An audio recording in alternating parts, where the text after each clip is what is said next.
এগুলো দেখলে আমার মন অটোমেটিক্যালি ভালো হয়ে যায়। হ্যালো এভরিওয়ান, আসসালামু আলাইকুম। আমি আসাদ মানিকগঞ্জ থেকে। এগুলো সবই হচ্ছে অথেন্টিক দেশি মুরগির ডিম। এপাশে ওর কোলে হচ্ছে আছে টার্কি মুরগির ডিম, ওর কোলেও টার্কি, ওর কোলেও টার্কি।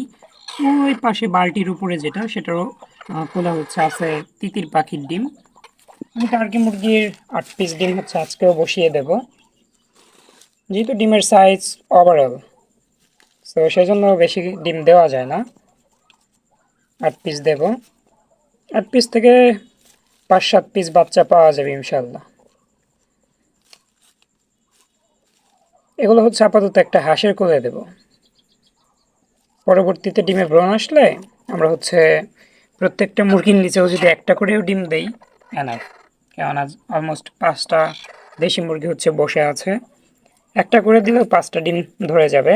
হয়তো এখান থেকে 5 থেকে 7 পিস ডিম হয়তো টিকবে, আবার কমও টিকতে পারে, যেহেতু টার্কির ডিম 75 থেকে 80-র উপরে বীজ ডিম হয় না।